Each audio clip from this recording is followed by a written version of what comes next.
अब छठे काव्य को अपन प्रारंभ करते हैं। दाता न हर्ता दिवसं विवस्वा, नद्यस्व इत्यच्युत दर्शिताशः, नद्यस्व इत्यच्युत दर्शिताशः, सव्याजमेवं गमयत्यशक्तः, क्षणेन दत्सेऽभिमतन्नताय, दाता न हर्ता दिवसं विवस्वा,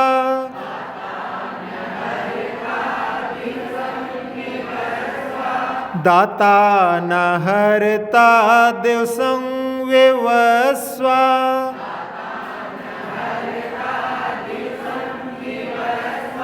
नद्यश्व इत्यच्युत दर्शिताशः,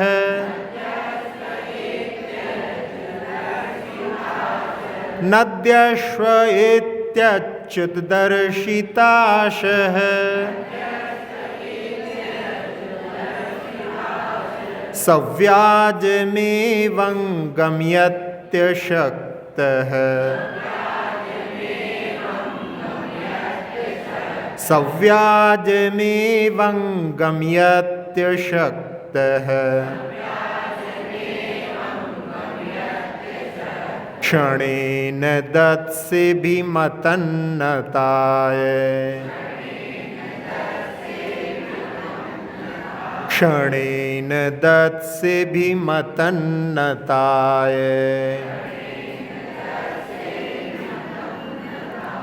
दाता न हर्ता दिवसं विवस्वा,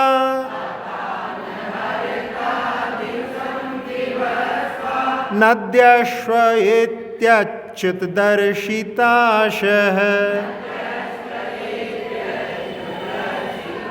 सव्याजमेवं गमयत्यशक्तः,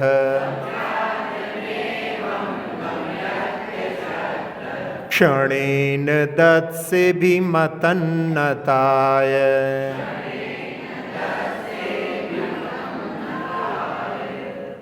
छठे काव्य में महाकवि धनंजय कह रहे हैं, दाता न हर्ता दिवसं विवस्वा, ना कुछ देता है ना कुछ अपहरण करता है। विवस्वान ये सूर्य का पर्यायवाची है। तो यहाँ सूर्य को लेकर के कि सूर्य को लोग देवता मानते हैं और उसकी आराधना करते हैं, तो उसमें उपलक्षण हैं, यानी जितने भी जो सो कॉल्ड देव कहलाते हैं, तथाकथित देव होते हैं, उन सबके लिए यहाँ पर उसमें शामिल करके कि वो कुछ ना देते हैं ना अपहरण करते हैं। अद्य श्वः, अद्य ने होता है आज और श्वः होता है कल, तो आज कल इति दर्शितासः, इस प्रकार से कि कल दे देंगे आज दे देंगे ऐसे करके, यानी दिखाते हुए, दूसरे पक्ष में दिशा को दिखाते हुए। और अच्युत जो है भगवान का संबोधन है, जो अपने स्वभाव से कभी भी च्युत नहीं होते, इसलिए अच्युत भगवान का संबोधन। सव्याजम एव गमयति अशक्तः, वो ब्याज के साथ में, छल के साथ में, दिवसम गमयति यानी आजकल करते हुए समय को व्यतीत कर देते हैं और उनके माध्यम से कुछ प्राप्त नहीं हो सकता, क्योंकि वो सामर्थ्य नहीं है। अशक्तः, वे असक्त हैं, कुछ भी देने में समर्थ नहीं है। और क्षणेन दत्सेऽभिमतन्नताय, यहाँ पर कह रहे हैं भगवान नताय, जो नम्र पुरुष है, भगवान आपके सामने जो नम्रीभूत है, क्षणेन अभिमतम दत्से, आप उसके लिए क्षण भर में इच्छित वस्तु को प्रदान कर देते हैं। भगवान के स्वरूप का वर्णन के साथ साथ में अन्य जो राग द्वेष से कलुषित हैं उनके लिए, कि उनके पास में जो लोग जाते हैं उन लोगों के लिए प्राप्त नहीं होता, क्योंकि असक्त हैं, समर्थ से युक्त नहीं है। और आपके पास में जो क्षण भर में भी नमन करता है, उसके लिए अभिमत वस्तु की प्राप्ति हो जाती है। तो यहाँ भगवान की आराधना का प्रभाव कि क्षण भर में भी जो नम्रीभूत व्यक्ति है अभिमत फल को प्राप्त कर लेता है। कई बार लोगों के लिए लगता है कि भगवान कुछ देते नहीं, बीतराग प्रभु किसी को लेते देते नहीं, लेकिन आचार्य कुंद कुंद स्वामी ने बोध पाहुड़ में लिखा है, सो देवो जो अत्थम धम्मम कामम सुदेई नाणम च। देव वो हैं जो अर्थ धर्म काम और ज्ञान भी प्रदान करते हैं। भगवान के स्वरूप क्योंकि अनंत शक्ति अनंत सुख से संपन्न है, लेकिन लेने वाले के ऊपर है कि भगवान के भक्ति के माध्यम से वो उनसे क्या प्राप्त कर सकता है। और यहाँ जो सूर्य का उदाहरण दिया गया है, सूर्य की आराधना पार्श्वनाथ भगवान के पूर्व भव से प्रारंभ हुई।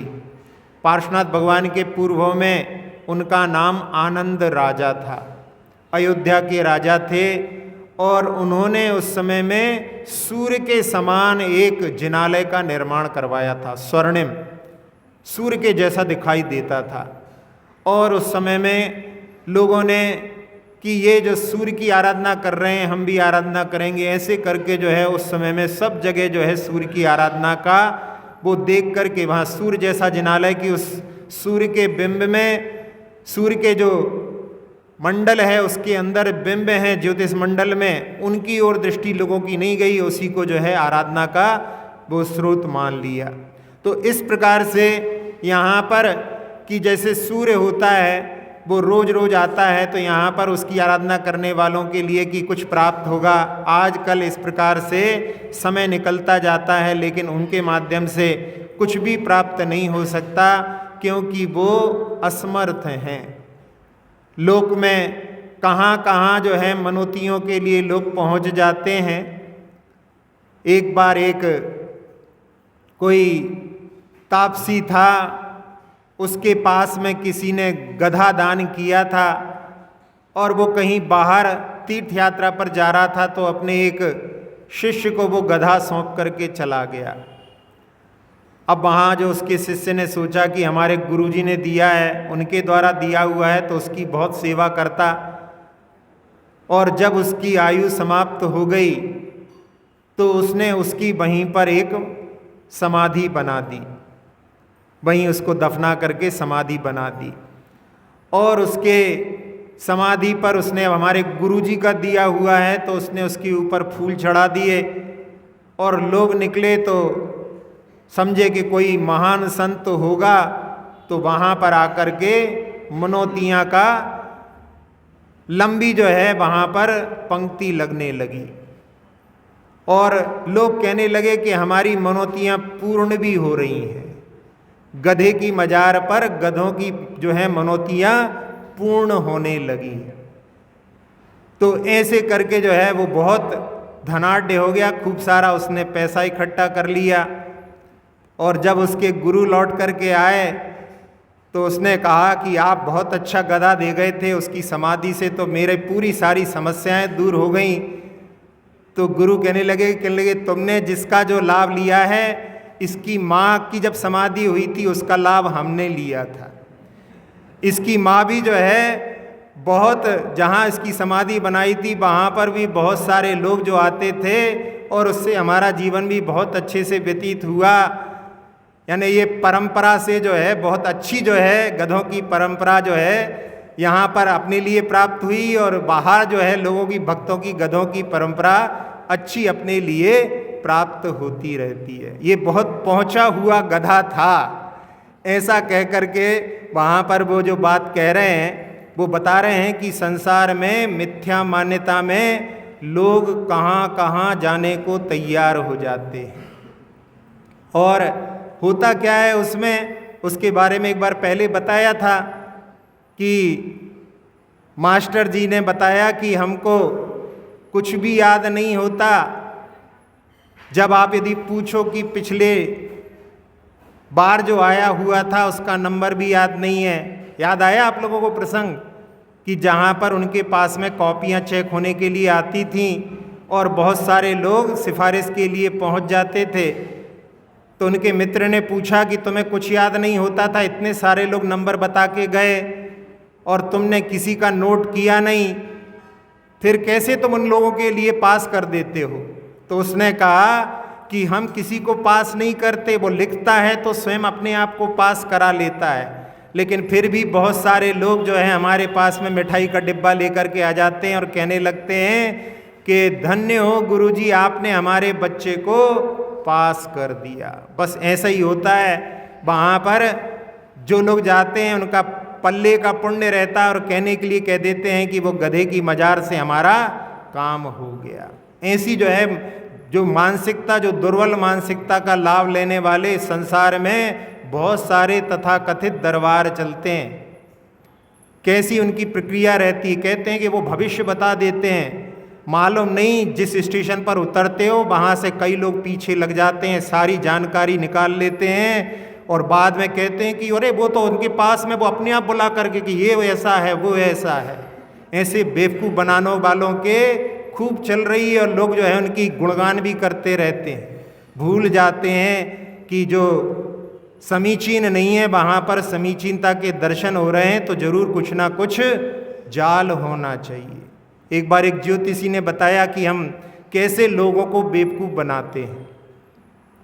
उसने कहा कि एक बार हम गंगा के किनारे पर स्नान करने के लिए गए हुए थे। स्नान करने के बाद में देखा हमने एक व्यक्ति जो है निकल करके नदी से नोट जो रख करके गया था कि सही है कि नहीं है, गिनती गिन रहा था और उसने गिनती की और उसकी आदत थी थोड़ा बोल बोल कर कई लोग गिनते हैं, तो उसने गिनती गिनी और उसने उसमें कहा कि 1200, ऐसे 1200 तक गिने। हमने वो कान में सुन लिए, हम उसके पीछे लग गए और जहाँ उसने जिस ट्रेन का और जिस दिशा का टिकट लिया हमने भी उसके ही उसी दिशा का टिकट खरीद लिया और जिस बोगी में वो चढ़ा हम भी पीछे पीछे पहुँच गए।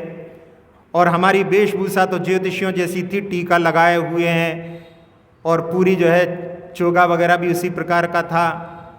तो लोगों ने वहाँ पर देख करके पूछा कि आप तो ऐसा लगता है कि आपको तो जो है ज्योतिष आदि का अच्छा ज्ञान होगा। कहले हाँ हमारा यही काम है।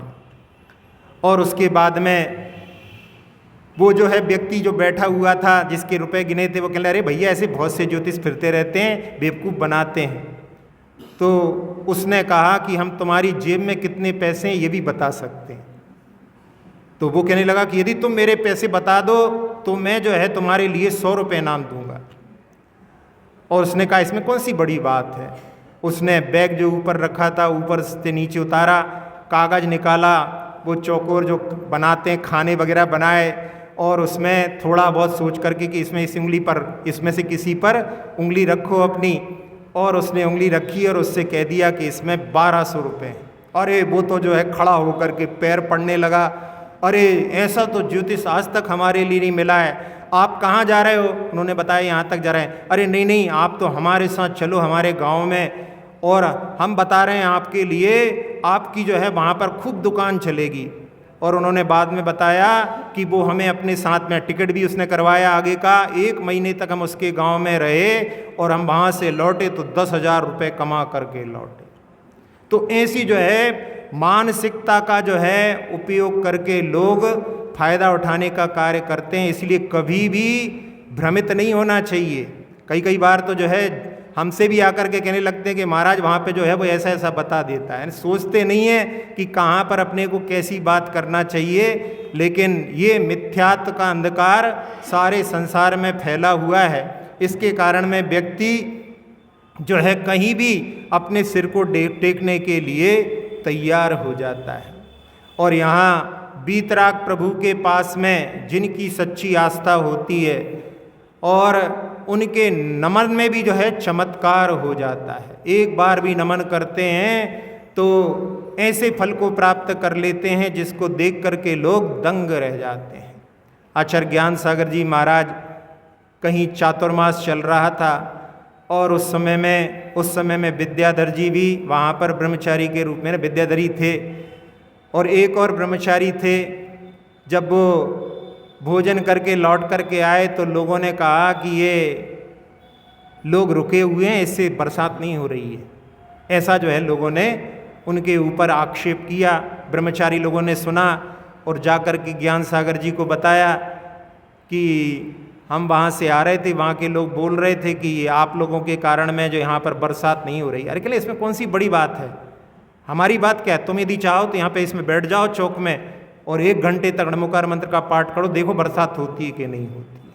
उन्होंने ज्ञान सागर जी महाराज ने बोला और वो ब्रह्मचारी जी बैठ गए आंगन में, और 1 घंटे पूर्ण होने की बात नहीं थी, बीच में ही पानी आ गया। उनको जो है पानी के बीच में, अब भीगने से तो है, बोला था पानी के लिए बोला था, पानी आ गया तो उठ करके चले गए। ऐसी जो है बोल दिया तो वहाँ पे काम हो जाता है। ऐसी आचार्य ज्ञान सागर जी महाराज जब ब्रह्मचारी अवस्था में थे, यानी उन समय पंडित भूरामल जी उनका नाम था, और बड़े विद्वान थे, चोटी के विद्वान कहते हैं, उनके समान विद्वान 700-800 वर्ष में बीच में कोई नहीं हुआ, ऐसी चोटी के विद्वान थे। पहले जो बड़े बड़े विद्वान हुए हैं उनके समान, कालिदास जैसी उनके पास में विद्वत्ता थी। और एक उनके जहाँ पर वो कौन सी जगह है, उनके गांव का नाम मालूम है? किसी को नहीं मालूम? ज्ञान सर जी में रणालुड़ी कहाँ पर पड़ता है? सीकर जिले में। वहाँ के रहने वाले थे वो, और राणौली में वहाँ एक कोई बहू ने आकर के कहा कि पंडित जी हमारी जो है अभी गोद नहीं भरी, और उसके कारण में घर के सारे लोग जो है हमारे ऊपर आक्षेप लगाते हैं। तो उन्होंने कहा कि शांति विधान कर लेना। उसने कहा कि पंडित जी बड़ी परेशानी है, हमारे पति तो हमारी सुनते नहीं हैं और घर में हमारी कोई बात मानता नहीं है, अब हम कैसे जो शांति विधान कर पाएंगे, घर के सारे काम करना, हमारे पास इतनी फुर्सत कहाँ।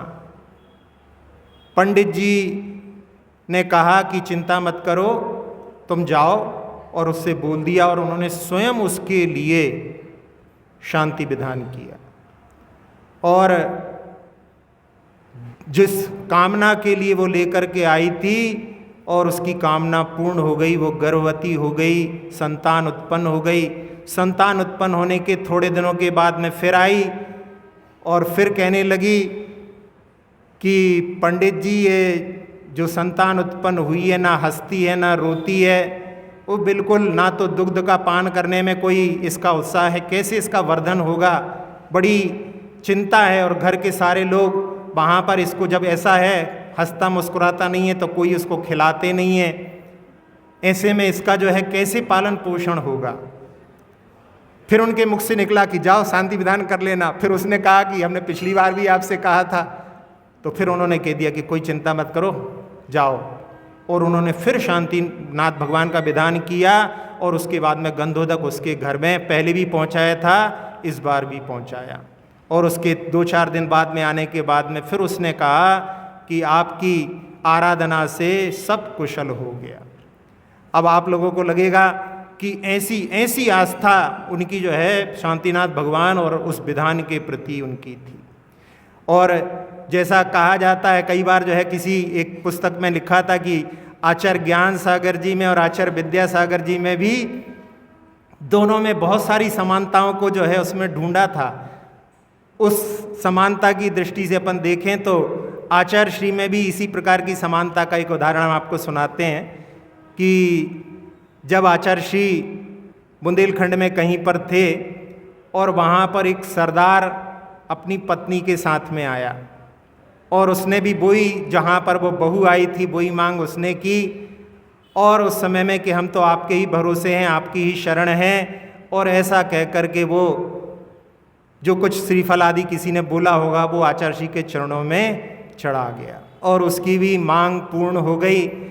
और जब तक आचार्य श्री का बिहार हो गया, कहीं आसपास में कहीं और पहुंच गए, तो उस समय में वो भी संतान को लेकर के आचार्य श्री के चरणों में पहुंच गया, और उसने संतान को चरणों में डाल दिया।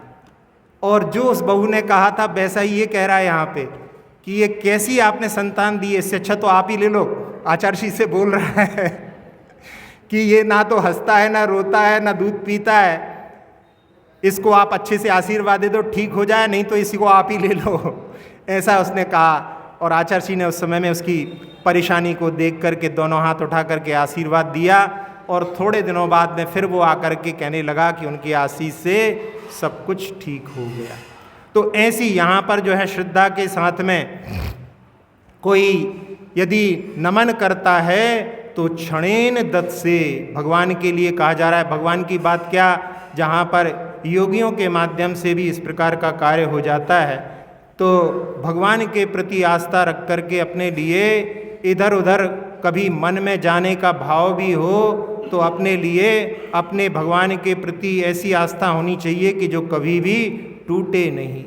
उसमें हमेशा आप लोगों को दर्शन पाठ जो संस्कृत का है उसका जो है स्मरण करके रखना चाहिए, याद कर लेना चाहिए। कभी उसको भी पढ़ाएंगे जिसके माध्यम से उसमें जो लाइन आती हैं उनको हमेशा दोहराते रहो।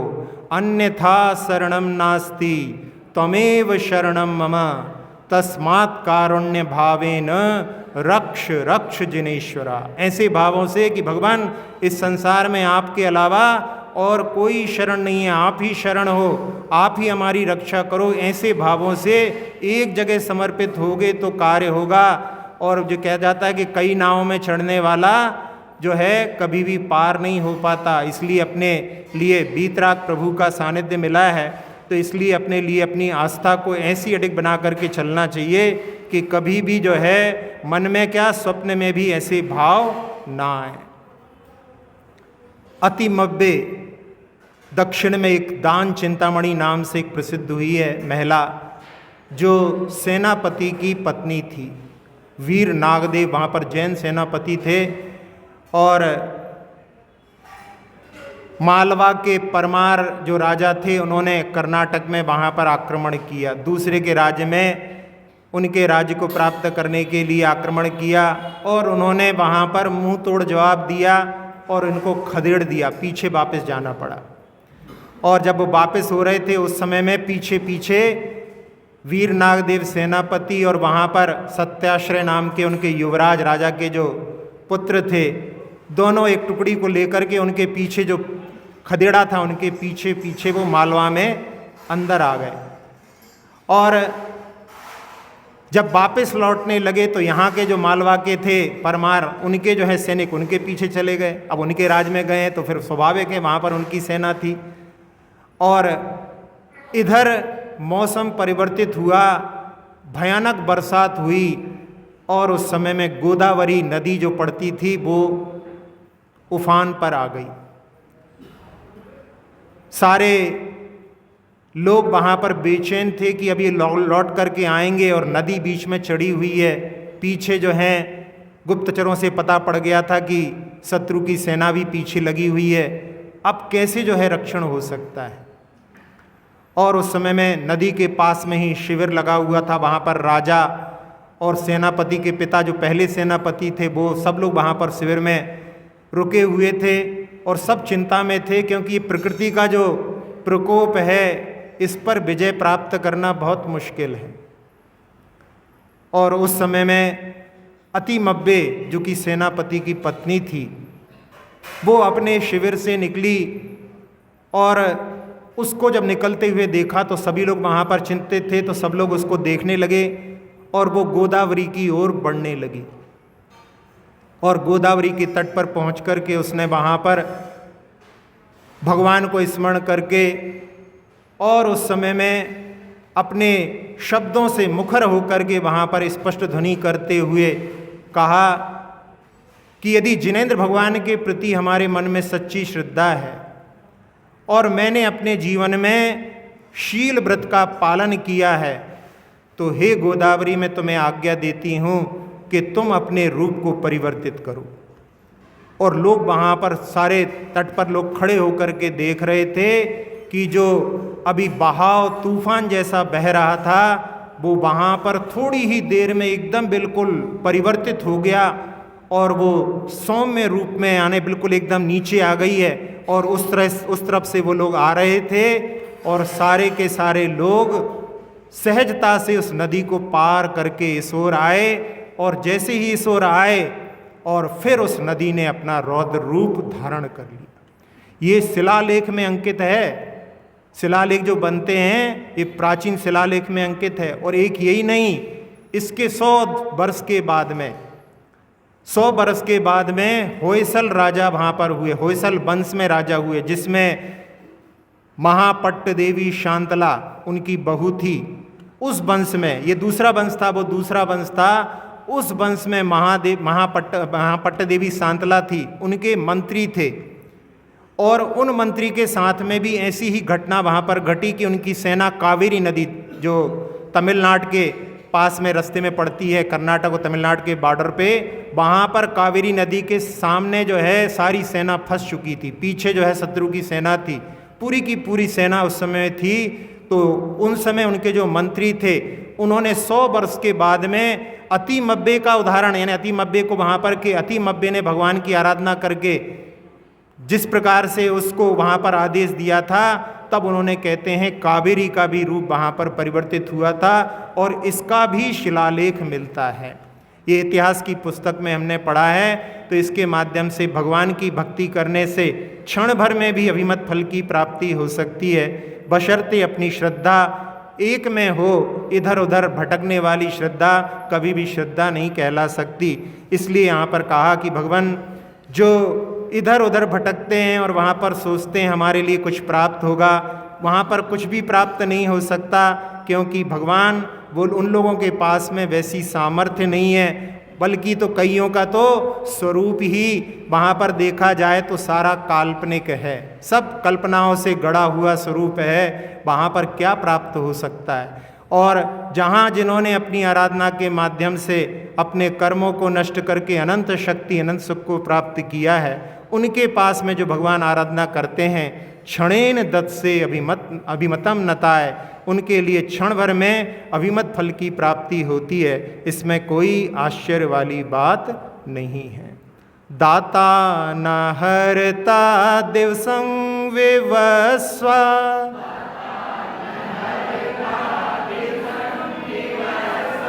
नद्यस्व इत्यच्युत दर्शिताशः, सव्याजमेवं गम्यत्यशक्तः,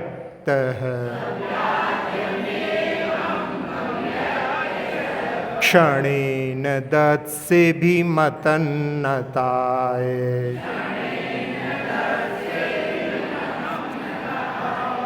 स्तोत्र ये निराला, सब दुख को हरने वाला, भव विष का है प्रणाशक, प्रभु गुण की है ये माला। स्तोत्र ये निराला, देता न लेता दिन कर, कल आज आस देकर, असमर्थ दिन बिताता, अच्युत उदार जिनवर, क्षण भर में नम्र पाते, अभिमत फलों की माला, भव विष का है प्रणाशक, प्रभु गुण की है ये माला। स्तोत्र ये निराला,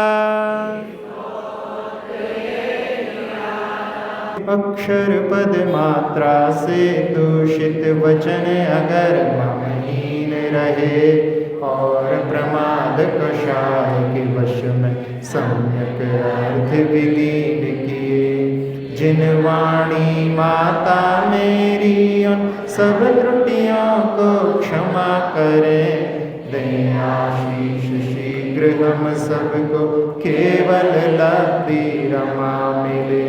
प्राप्त हमें हो बोधि समाधि परिणामों की शुद्धि हो, निज आत्म उपलब्ध हमें हो शाश्वत सुख की सिद्धि हो। चिंतित वस्तु दात्री माता चिंतामणि उपमा भाती, करूं वंदना पूर्ण विनय से चरण रखूं मैं ये पाती। कर जिन वाणी स्तुति तन की ममता टार, महामंत्र का जाप अब सभी जपें नव बार।